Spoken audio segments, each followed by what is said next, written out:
Right, hello. Welcome to the Phoenix Airbus A320, newly updated, of course. My previous video did not work. I tried to make one. Traffic with 814, 10 miles, 24 right. 04 right, what are you on about? It's definitely 22.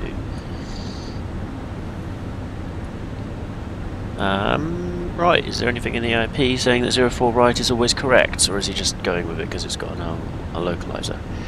So, let's have a look. Runway 22 left, right. Visual guidance, visual guidance. This is normally the main taxiway, 22 right, okay, cool. Briefing. Dep. Taxi restrictions, just arrival, low visibility taxi routes. General, right, okay, let's see if there's anything in here. Runway usage. Right, run up tests. Low visibility, ground movements, no, nothing in there. Radio failure, runway preferential. 4 left, 22 right, only used when this one's closed. Closure will be announced by NOTAM. 4 right and 4 left cannot be used at the same time in operations. 4 left, 22 right. Blah blah blah.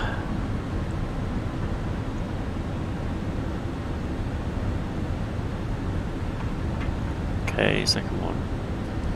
Taxi, arrival.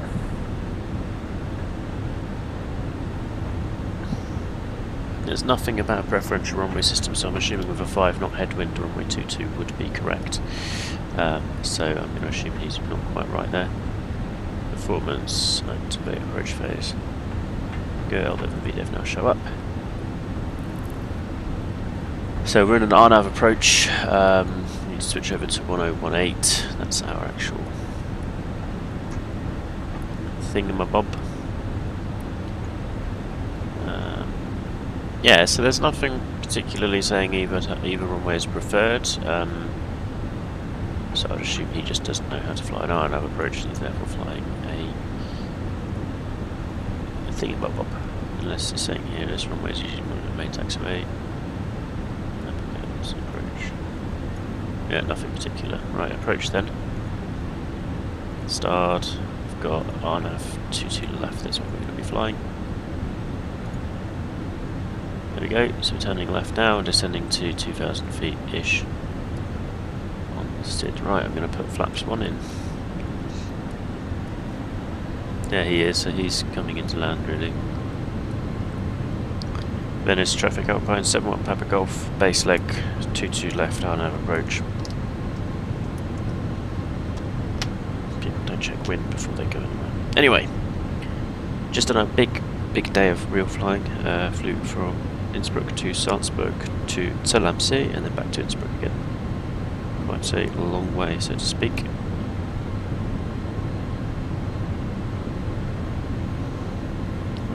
There we go, as you see the runway is just on the left there.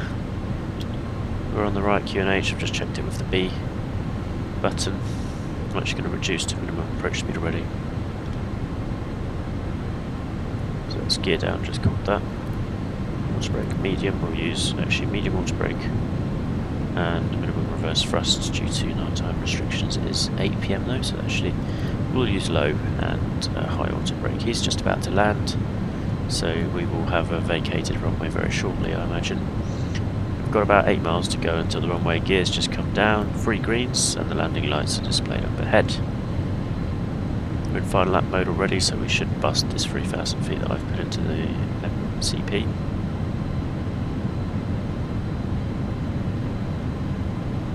And if we don't, I'll have a word with Le Phoenix. Okay, still descending nicely, there's the glide path. Now don't hold the altitude, bust through it and continue please.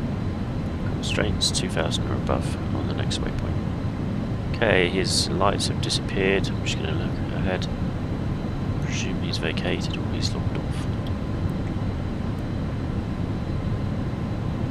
Set flaps free. And that should bring us back down. What's he call signing it as? 2,500.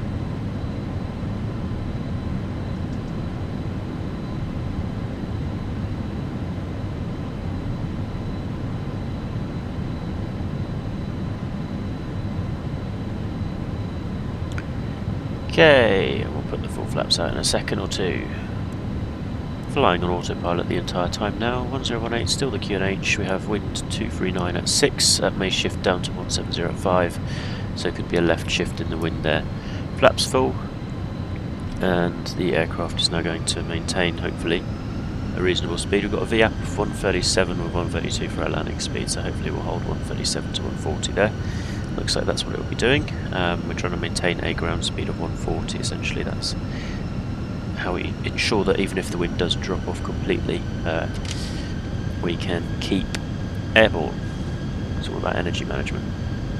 And now it seems that the GS Mini is actually necessary, because previously when GS Mini was active, the aircraft would come in far too hot. You'd have far too much excess energy during the flare, and you'd end up overshooting the landing zones because you'd be landing with something like 150 knots and floating. But now the energy management during the flare is spot on. Although it is quite hard to actually judge, especially mid-landing is quite a bit harder. So basically you do need that extra tiny bit of energy to make the approach actually work. So now we're stabilised, 700 feet per minute roughly, 600 or 700. Wind's coming slightly from the left now, 208 degrees at 7 knots.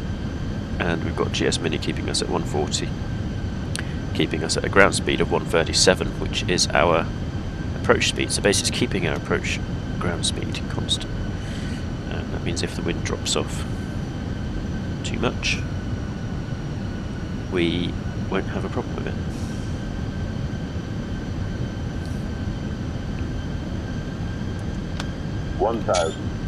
So hopefully this is actually recording. Yes, good. That is indeed what I was hoping for. Water brake medium, so we're going to do a reverse thrust full, reverse thrust for landing, and a long roll out, and then we'll taxi off right, cross for right, for left even, and yes, hopefully that will then give us a good taxi in. So you can see now this is where the problem starts to come. As we get lower towards the ground, we get a little bit more turbulence, and the aircraft reacts as such. So we'll see if we can actually stabilise that. Brake off. 500. Okay, there's the wind shift to the left. 800 feet per minute. Come on, let's get a little bit less. 100 above.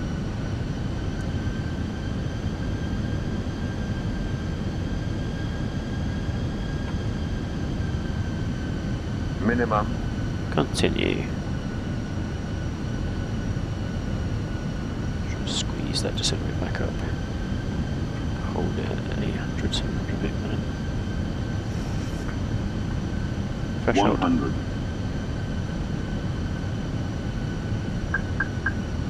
40, 30, 20, retard.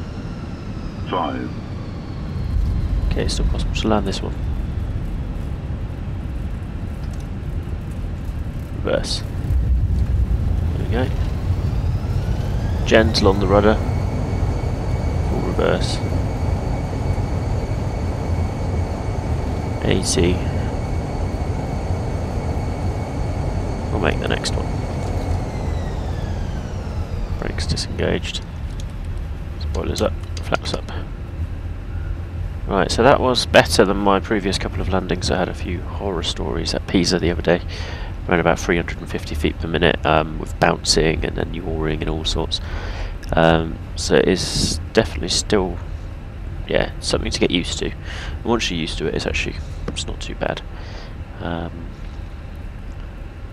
It flies a lot more like a real airplane actually. So pulling back, idle. Often when I fly I'm doing idle really quickly and then pulling back and holding. Venice traffic, outbound 71 Papa Golf vacated, 22 left, taxiing by 22 right to the gate. Okay, so we can turn off the strobes. We turn on the master switch, we can turn off those, and this can go to takeoff. Oh, missing the taxiway there. Right, matey boy, you're in the taxiway.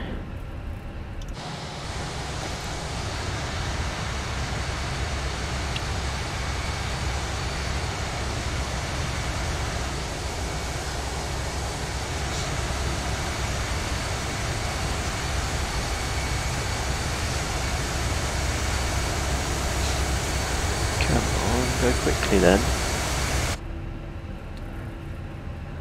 Can't be bothered to wait all the time. So yeah, 282 feet per minute is recording as. I don't think it was actually that hard, but it certainly didn't feel like it. It felt more like a 1G landing really.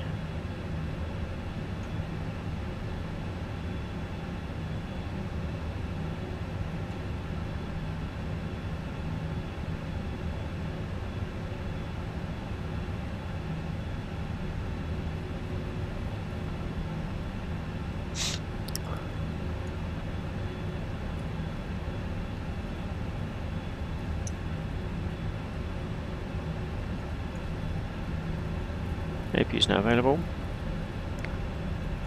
Yeah, so I'll see what the landing rate G-forces were, but I certainly don't feel like that was 280 feet per minute. Really?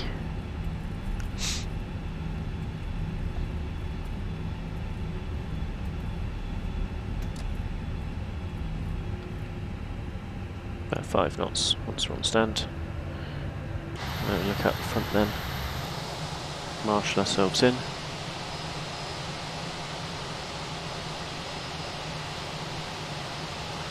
There's no real one for an A320 is there, so we'll just go with this one.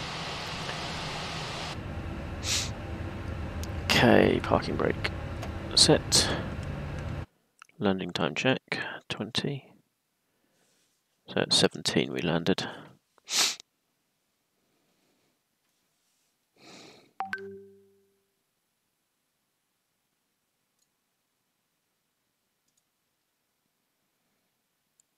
.05 G.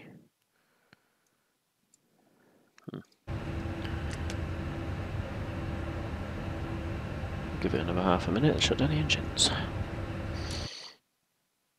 Okay, it's now 21, we landed at 17, that's 4 minutes. Engine shut down.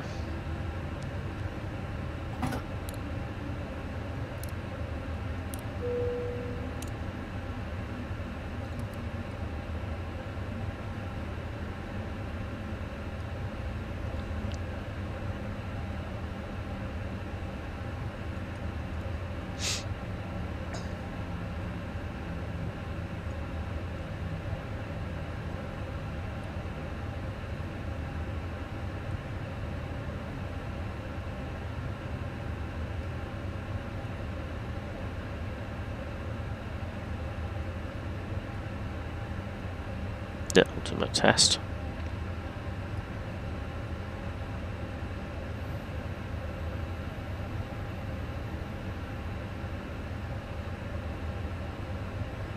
Oh, that's flawless.